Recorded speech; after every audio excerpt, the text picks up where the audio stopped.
आपण वनस्पतीची बाह्य रचना म्हणजेच वनस्पतीची मॉर्फॉलॉजी पाहिली। त्यामध्ये मूळ, पान, खोड, फूल, फळ, त्याचे विविध प्रकार, त्याची कार्य, त्याचं रूपांतरण याचा सखोल अभ्यास केला। आणि आज आपण ज्याप्रमाणे प्राण्यामध्ये श्वसन, प्रजनन, पोषण, उत्सर्जन आणि समन्वय असतो, त्याचप्रमाणे ह्या सर्व क्रिया वनस्पतीमध्ये देखील घडतात। तर आज आपण पाहणार आहोत की वनस्पतीमध्ये जी जलवाहिनी असते, रसवाहिनी असते किंवा वनस्पतीमधील संपूर्ण रचना कशी असते, त्यांच्या शरीरामधील वनस्पतीची शरीरक्रिया जी आहे त्याचा एक सखोल अभ्यास आज आपण करणार आहोत। मग यामध्ये पाण्याचा संबंध म्हणजे पाण्याचं वहन कशा पद्धतीने होतं, खनिजांचं पोषण कशा पद्धतीने होतं, प्रकाश संश्लेषणाची क्रिया वनस्पतीमध्ये कशा पद्धतीने घडते, कोणत्या पद्धतीने वनस्पती स्वतःचं अन्न स्वतः तयार करू शकतात, वनस्पतीमध्ये अंतःश्वसन, बाह्यश्वसन या क्रिया कोणत्या पद्धतीने होतात आणि नेमकी कोणकोणती संप्रेरके ही वनस्पतीमध्ये असतात, याचा सखोल अभ्यास आपण करणार आहोत। सर्वप्रथम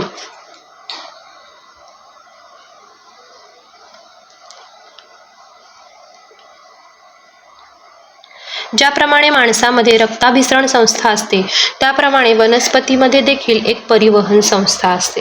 वनस्पतीमध्ये 90% ते 95% हे पाणी असते। वनस्पतीची ऊर्जेची गरज ही प्राण्यांपेक्षा कमी असते, कारण वनस्पती या हालचाल करत नाहीत, त्यामुळे त्यांच्यामध्ये परिवहन संस्था जी असते ती मंद असते। म्हणजे वनस्पतींना हालचालीसाठी परिवहन संस्थेची आवश्यकता फारशी नसते, कारण त्या एका जागी स्थित असतात। वनस्पतीमध्ये मुळांपासून ते शेंड्यापर्यंत गुरुत्वाच्या विरुद्ध दिशेने पाण्याचं वहन हे केलं जात असतं। काही तर वनस्पती या 366 फूट उंचीपर्यंत पाण्याचं वहन करू शकतात। मग ही जी उंची असते ती गुरुत्वाच्या विरोधामध्ये पाणी तिथं वर नेलं जातं। मग अशा पद्धतीने जेव्हा कार्य केलं जातं त्यावेळेला आपण कोणकोणत्या पद्धतीनं या वनस्पतीमध्ये विविध शरीरक्रिया घडतात हे पाहणार आहोत। त्यामध्ये खालील मुद्दे असणार आहेत। पहिला आहे वनस्पतीतील वाहिन्या आणि वनस्पतीतील पाण्याचं आणि अन्नाचं वहन। त्यानंतर पाणी कशा पद्धतीनं स्वतःची बलक्षमता वापरून वनस्पतीत कार्यरत असतं, पाण्याचे ऊर्जेविना आणि ऊर्जेसह होणारे वहन आणि वनस्पतीतील पाणी वर चढण्याबाबतचे विविध सिद्धांत देखील आपण पाहणार आहोत। पहिला कन्सेप्ट आहे जलवाहिनी आणि रसवाहिनी। आपणा सर्वांना माहीतच आहे की वनस्पतीमध्ये जे पाणी असतं ते मुळांकडून शोषून घेतलं जातं आणि ते मुळांकडून खोडांकडे वाहून नेलं जातं। हे जे पाणी असतं ते एकाच दिशेने जातं, म्हणजे खालून वर मुळाकडून खोडाकडे जातं, म्हणून याला युनिडिरेक्शनल असं देखील म्हणतात, म्हणजे एकाच दिशेने जाणारी। तर ही जी वाहिनी असते ती असते जलवाहिनी, त्याला आपण झायलेम असं म्हणतो। त्याच पद्धतीने पाण्याच्या वहनाबरोबरच पानांमध्ये तयार झालेलं जे अन्न असतं ते अन्न वाहून नेण्याचं जे काम असतं ते रसवाहिनी करते, त्याला फ्लोएम असं म्हणतात। मग हे जे असतात ते अनेक दिशांमध्ये असतात, म्हणजे अनेक दिशांमध्ये म्हणजे बघा, पानांमध्ये अन्न तयार झाल्यानंतर वनस्पतीच्या प्रत्येक अवयवांपर्यंत ते पोहोचवणं हे जास्तीत जास्त गरजेचं असतं। त्यामुळे जी रसवाहिनी असते ती मात्र अनेक दिशांमध्ये जाते किंवा ती त्याचं ट्रान्सलोकेशन जे असतं ते सर्व डिरेक्शन्समध्ये होतं, परंतु जलवाहिनीमध्ये पाणी मात्र मुळाकडून खोडाकडे एकाच दिशेने वाहून नेलं जातं। त्यानंतर पुढचा कन्सेप्ट आहे बाष्पोच्छवास किंवा ताण सिद्धांत। म्हणजे काय बघा की पानांमध्ये जे पाणी असतं त्या पाण्याचं देखील बाष्पीभवन होत असतं आणि पाणी हे जमिनीपासून वर खोडापर्यंत हे गुरुत्वाकर्षण बलाच्या विरुद्ध दिशेने हे पाणी खेचलं जातं। त्यामुळे बाष्पोच्छवास आणि ताण सिद्धांत हे काही सिद्धांत या वनस्पतीमध्ये पाहायला मिळतात। दुसरं आहे रूट प्रेशर। रूट प्रेशर म्हणजे काय बघा, मुळांच्या ज्या पेशी असतात त्या पेशींमधील जो दाब असतो त्यामुळे पाणी जे असतं ते वर ढकललं जातं आणि त्याला रूट प्रेशर किंवा मूळ दाब असं देखील म्हणतात। इम्बिबिशन आणि परासरण म्हणजे पाण्याचे मुळामध्ये देखील शोषण होते। मग आता हे सर्व कसं घडून येतं ते आपण पाहणार आहोत।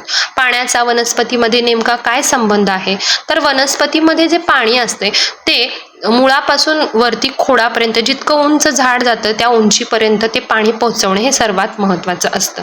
मग अशा वेळेला जो सिद्धांत वापरला जातो तो कोणता भौतिक सिद्धांत आहे, तर तो सिद्धांत आहे बाष्पोच्छवास ताण सिद्धांत। डिक्सन आणि जॉली यांनी हा सिद्धांत मांडलेला आहे, त्याला ट्रान्स्पिरेशन पूल असं देखील म्हणतात। म्हणजे सर्वात उंच वृक्षांमध्ये देखील पाण्याचं वहन हे होत असतं आणि हे जे वहन असतं ते जलवाहिनीतून होतं आणि जलवाहिनी ही एकाच दिशेने कार्यरत असते, खालून वर.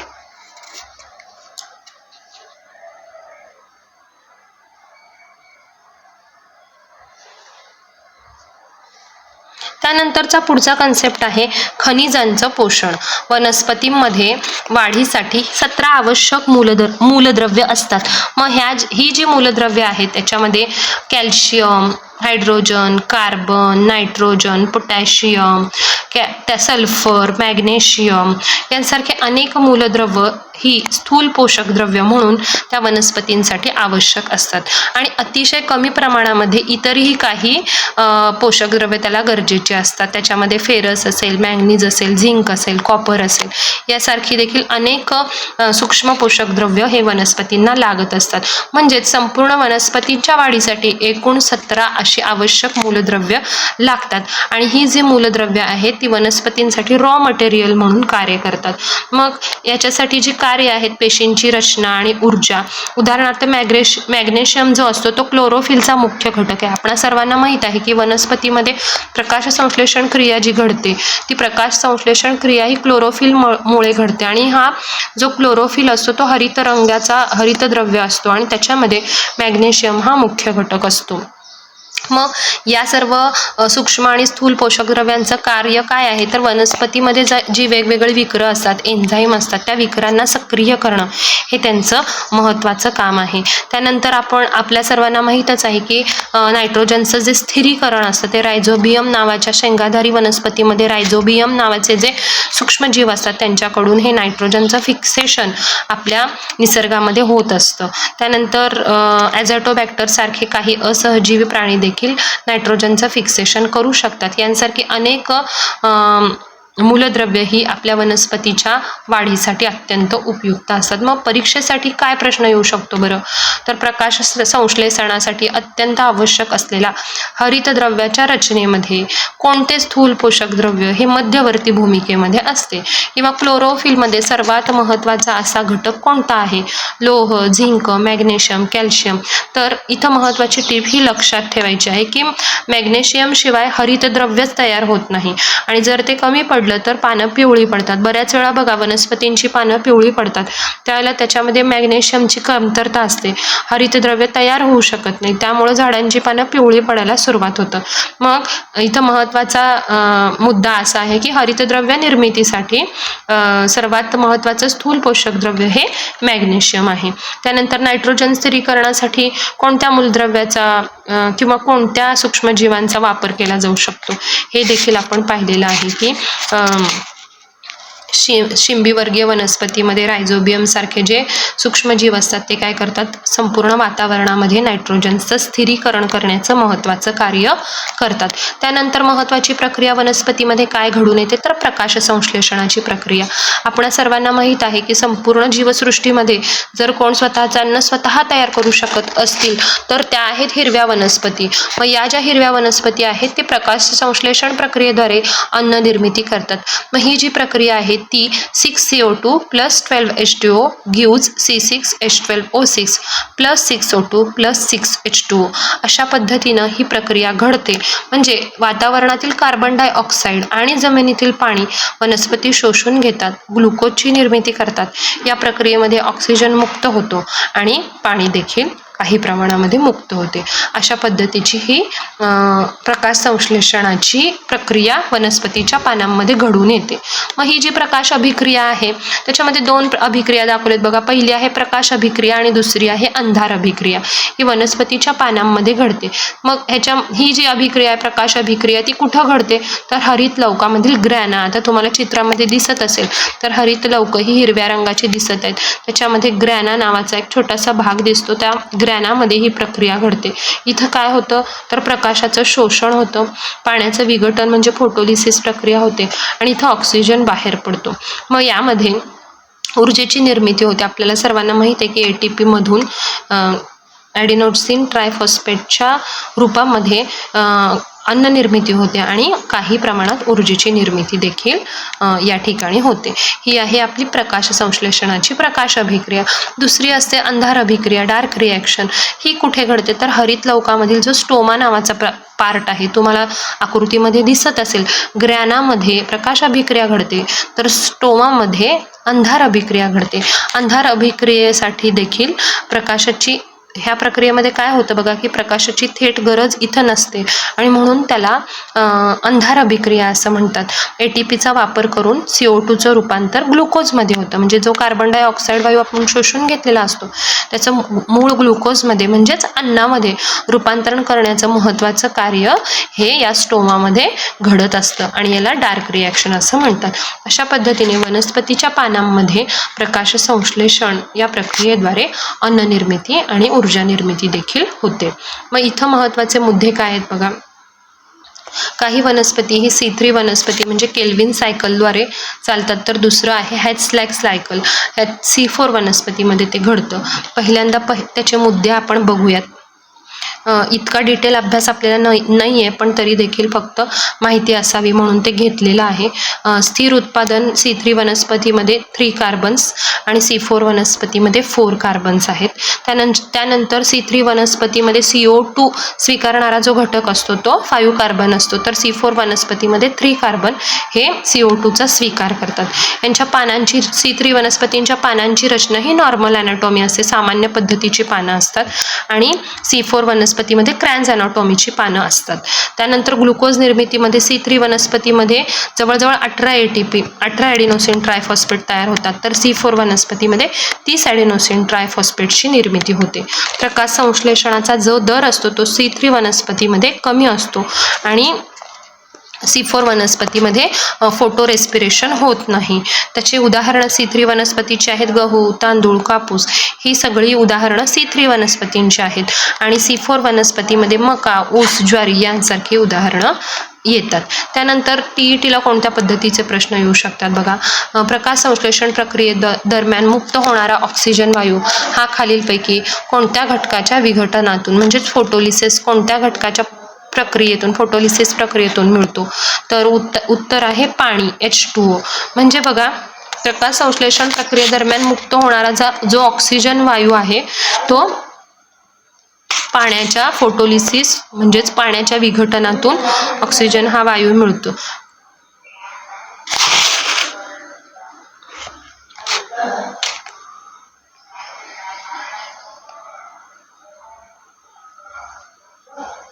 त्यानंतर पेशी श्वसन म्हणजेच ऊर्जेची निर्मिती कशा पद्धतीने होते श्वसन प्रक्रियेमध्ये ते आपण पाहूया.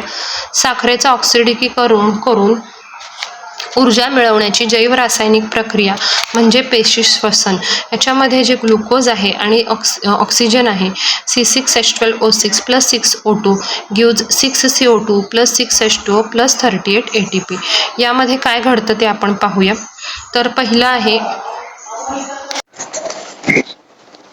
आपण पाहिलं की श्वसनामध्ये प्राण्यांमध्ये देखील श्वसन प्रक्रिया ही असते. त्याचप्रमाणे वनस्पतीमध्ये देखील श्वसन संस्था असते. वनस्पती आणि प्राणी यांच्यामधील श्वसन क्रियेमध्ये फारसा काही बदल नसतो. माणसामध्ये श्वसनासाठी स्वतंत्र व्यवस्था अस्तित्वात असते, वेगवेगळ्या अवयव संस्था असतात. तशी वनस्पतीमध्ये देखील पर्णरंध्र असतात, म्हणजे पानांमध्ये जी छिद्र असतात त्याला आपण स्टोमॅटा असं म्हणतो बघा, पर्णरंध्र असं मराठीमध्ये त्याला म्हणतो. आणि लेंटिसेल्स या वनस्पतीमधील श्वसन क्रियेसाठी विकसित झालेले त्याचे अवयव आहेत. मग लोव्होझियर नावाच्या शास्त्रज्ञांनी श्वसनाच्या क्रियेला ज्वलन क्रियेशी कम्पेअर केलेला आहे. मग आता पेशीचे श्वसन किंवा ऊर्जेची निर्मिती आणि वनस्पतीमध्ये श्वसन कशा पद्धतीने घडते ते आपण पाहणार आहोत. आपणा सर्वांना माहित आहे की वनस्पती प्रकाश संश्लेषणामुळे दिवसा ऑक्सिजन वायू शोषून घेतात.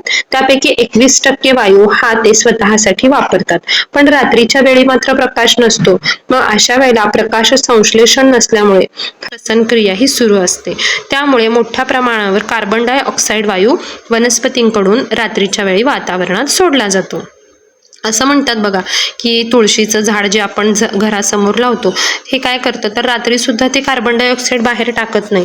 तर ही एकमेव वनस्पती अशी आहे की तुळस जी असते ती आपण दारामध्ये लावतो का तर त्याच्यामधून कार्बन डायऑक्साईड रात्रीसुद्धा सोडला जात नाही. परंतु इतर ज्या वनस्पती असतात त्या वनस्पती दिवसा ऑक्सिजन वायू बाहेर सोडतात, परंतु रात्री मात्र ते कार्बन डायऑक्साईड वायू वातावरणामध्ये सोडत असतात.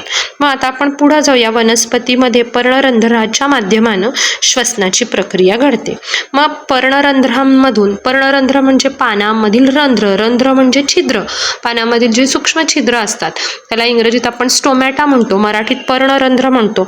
याच्या साहाय्याने या वनस्पती काय करतात श्वसन करतात. त्या छिद्रांमधून हवा आत घेतली जाते, त्यानंतर ती सर्व भागांपर्यंत पोहोचवली जाते. म्हणून वनस्पतीचे जवळपास सर्व मूळ, खोड, पान इत्यादी भागामध्ये श्वसन हे घडत असतं.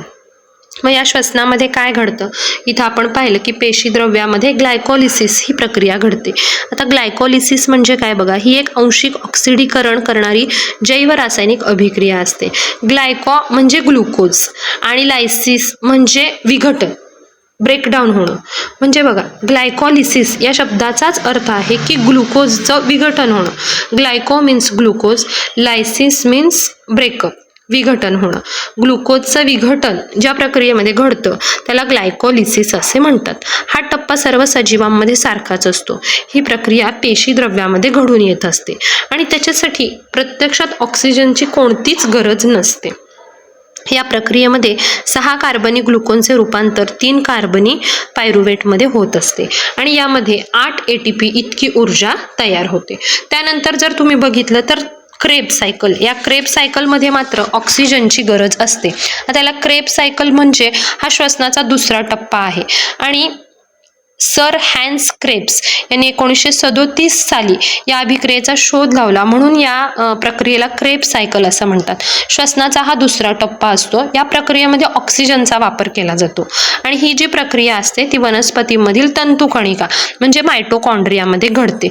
मग या प्रक्रियेला ऑक्सिश्वसन असं देखील म्हणतात, कारण या प्रक्रियेत ऑक्सिजनचा उपयोग केला जातो आणि यामध्ये पायरुवेटचं रूपांतर किंवा त्याचं पूर्ण ऑक्सिडीकरण केलं जातं आणि त्याचं रूपांतरण हे CO2 आणि H2O मध्ये होत असतं आणि याला ऑक्सिश्वसन असं म्हणतात. ही प्रक्रिया ही तंतुकणिकेमध्ये घडते. ग्लायकोलिसिसपेक्षा देखील जास्त ऊर्जा ही या क्रेबच्या सायकलमध्ये घडत असते. या शृंखलेमध्ये विविध अभिक्रिया देखील घडत असतात. मग यामध्ये एकूण 24 ATP इतकी ऊर्जा तयार होते. एकूण या संपूर्ण पेशी श्वसनामध्ये 38 ATP इतकी ऊर्जा प्रति ग्लुकोज रेणू तयार होते. ऑक्सिश्वसन आणि विनॉक्सिश्वसन असे देखील 2 प्रकार असतात. ऑक्सिश्वसन म्हणजे ऑक्सिजनच्या सानिध्यामध्ये घडलं जाणारं श्वसन आणि विनॉक्सिश्वसन म्हणजे विना ऑक्सिजनचं म्हणजे ऑक्सिजनच्या शिवाय जी श्वसन प्रक्रिया घडते त्याला विनॉक्सिश्वसन असं म्हणतात. मग TETच्या दृष्टिकोनातून कोणकोणते प्रश्न येऊ शकतात बघा. ऑक्सिश्वसन एरोबिक आणि विनॉक्सिश्वसन ॲनएरोबिक रेस्पिरेशन या दोन्ही श्वसन प्रक्रियेमध्ये कोणता टप्पा हा सामायिक असतो तर ग्लायकोलायसिस. ग्लायकोलायसिस म्हणजे आपण पाहिलं बघा, ग्लायको म्हणजे ग्लुकोज, लायसिस म्हणजे टू ब्रेकडाऊन म्हणजे ग्लुकोजचं विघटन होणं. ही जी प्रक्रिया असते ही दोन्हीही ॲरोबिक आणि ॲनॅरोबिक रेस्पिरेशनमध्ये सामायिक असते. खाली टिप दिलेली आहे. ग्लायकोलिसिस ही प्रक्रिया ही पेशीद्रव्यामध्ये म्हणजे सायटोप्लाझममध्ये घडते. त्यासाठी ऑक्सिजनची आवश्यकता नसते. हा सर्व सजीवांमधील जीवाणू तसेच मानव श्वसनाचा पहिला आणि सामायिक टप्पा आहे. ग्लायकोलायसिसचा अर्थ ग्लुकोजचं विघटन होणं आहे आणि त्यामुळं ही दोन्हीही प्रकारच्या श्वसनामध्ये कॉमन प्रक्रिया असते. त्यानंतर वनस्पतींच्या वाढीचे नियंत्रण करण्यासाठी कोणकोणती संप्रेरक ही असतात वनस्पतीमध्ये ते आपण पाहूया. थोडक्यात त्याची माहिती घेतलेली आहे. पहिला आहे ऑक्झिन्स. म्हणजे कोणतीही वनस्पती ही शेंड्याकडे त्याची वाढ होते बघा, म्हणजे जे खोड असतं ते प्रकाशानुवर्ती वाढत जातं. मग ह्याच्यासाठी कोणतं संप्रेरक कार्य करतं तर ते आहे ऑक्झिन्स. शेंड्याकडील वाढ त्याचं मुख्य काम आहे की जे अपायकल डॉमिनन्स म्हणजे मुख्य खोड आहे त्याची वाढ करणं आणि बाजूंच्या फांद्यांची वाढ कमी परंतु शेंड्याची वाढ जास्त प्रमाणात करणं हे ऑक्झिनचं मुख्य कार्य आहे. मग त्याचा उपयोग काय आहे? मुळे फुटण्यासाठी मदत करणं, त्यानंतर 4D हे कृत्रिम ऑक्झिन तणनाशक म्हणून देखील वापरलं जातात. ऑक्झिन्सचं महत्त्वाचं काम काय आहे तर मुख्य खोडाची वाढ करणं आणि बाजूंच्या फांद्यांच्या तुलनेत मुख्य खोडाची वाढ प्रकाशानुवर्ती करणं हे ऑक्झिन्सचं महत्त्वाचं काम आहे. त्यानंतर पुढचं वाढ संप्रेरक किंवा वनस्पती संप्रेरक आहे जिब्रेलिन्स. जिब्रेलिन्सचं काम आहे खोडाची किंवा कांडीची लांबी वाढवणं. याचा उपयोग काय असतो तर जेव्हा बियांची सुप्तावस्था असते म्हणजे बीजांचं अंकुरण होण्याच्या अगोदर जेव्हा बिया जमिनीमध्ये असतात सुप्तावस्थेमध्ये त्यावेळेला त्या बियांची सुप्तावस्था तोडून त्याच्या अंकुर तयार होणं किंवा बिया अंकुरणं याच्यासाठी मदत करण्याचं महत्त्वाचं काम जिब्रेलिन्स नावाचं संप्रेरक करतं. द्राक्षांसारख्या वेलींमध्ये द्राक्षांच्या घडांमधील जे द्राक्ष बी असतात त्यांचा आकार वाढवण्याचं महत्त्वाचं काम देखील जिब्रेलिन्स हे संप्रेरक करत असतं. त्यानंतर आहे सायटोकायनिन्स पेशी विभाजन. याचं मुख्य कामच काय आहे तर पेशीचं विभाजन किंवा सेल डिव्हिजन वेगानं घडवून आणण्याचं महत्त्वाचं काम हे सायटोकायनिन्स करत असतात. त्याचा उपयोग काय होतो तर पानांचं वार्धक्य लांबवणं म्हणजे वनस्पतींची उपयोगिता किंवा त्याचं वनस्पतींचं लाईफ वाढवण्याचं काम देखील सायटोकायनिन्स करतात. झाड हिरवगार ठेवण्याचं महत्त्वाचं काम सायटोकायनिन्स नावाची संप्रेरकं करत असतात.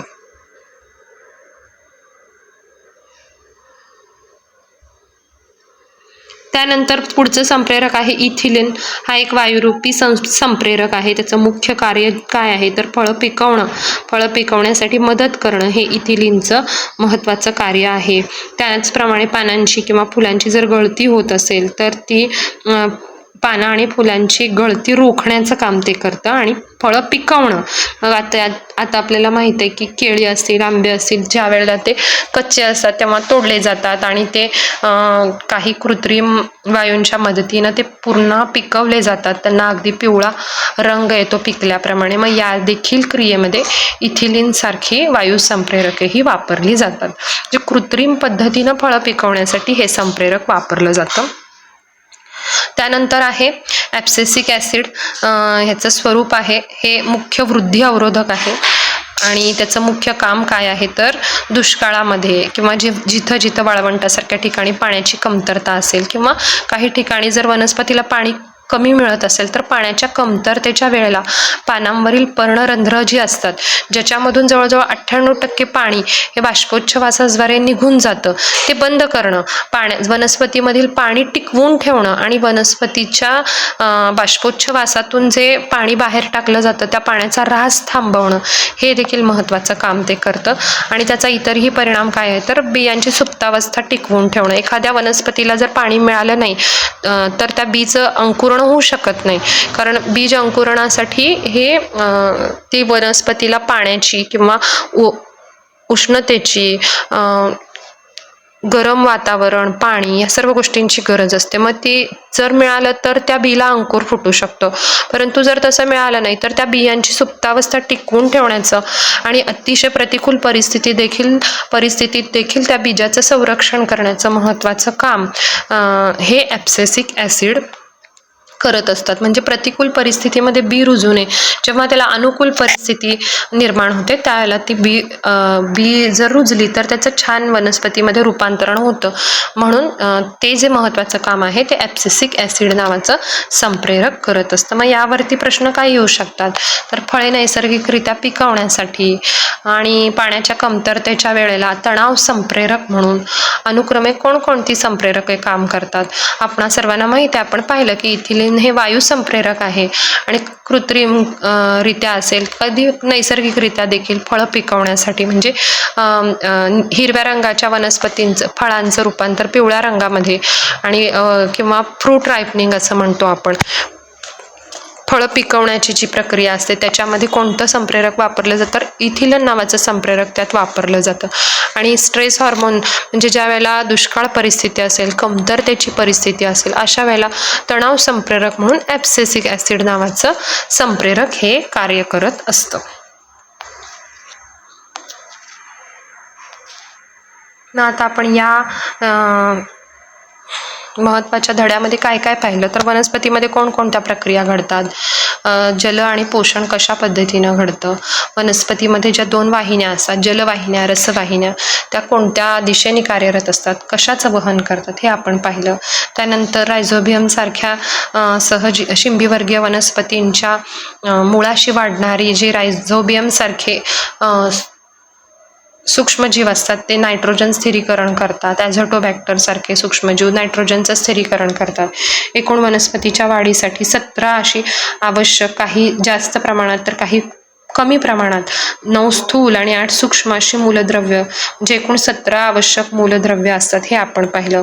प्रकाश संश्लेषण प्रक्रिया कशी घडते त्याच्यामध्ये आपण पाहिलं की प्रकाश जी अभिक्रिया असते ग्रॅनामध्ये जी घडते त्याच्यात काय होतं, त्याच्यामध्ये किती ATP ऊर्जा निर्मिती होते, अंधार अभिक्रिया कशी होते, कार्बन डायऑक्साईडचं ग्लुकोजमध्ये रूपांतरण करण्यासाठी प्रत्यक्षात प्रकाशाची गरज नसते आणि ती अभिक्रिया स्ट्रोमामध्ये घडते. ही अंधार अभिक्रिया काय असते ते आपण पाहिलं.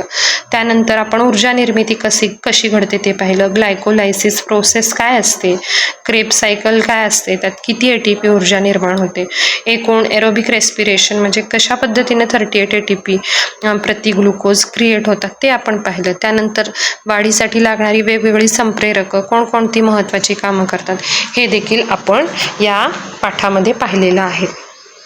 तर वनस्पतींच्या जीवनचक्राप्रमाणे देखील वनस्पतीच्या जीवनचक्रामध्ये प्रकाश संश्लेषणाची प्रक्रिया, श्वसनाची प्रक्रिया, त्यांची जलवाहिनी रसवाहिनींची प्रक्रिया कशा पद्धतीने घडते, अन्नाचं आणि पाण्याचं वहन कशा पद्धतीनं होतं, या सर्व जीवनचक्रामध्ये वनस्पतींच्या वाढीसाठी वापरल्या जाणाऱ्या संप्रेरकांमध्ये कोणकोणती महत्त्वाची संप्रेरक आहेत या सर्व दृष्टीनं आपण त्याचा अभ्यास केलेला आहोत. त्यानंतर आपण पुढील अभ्यास करत आहोत.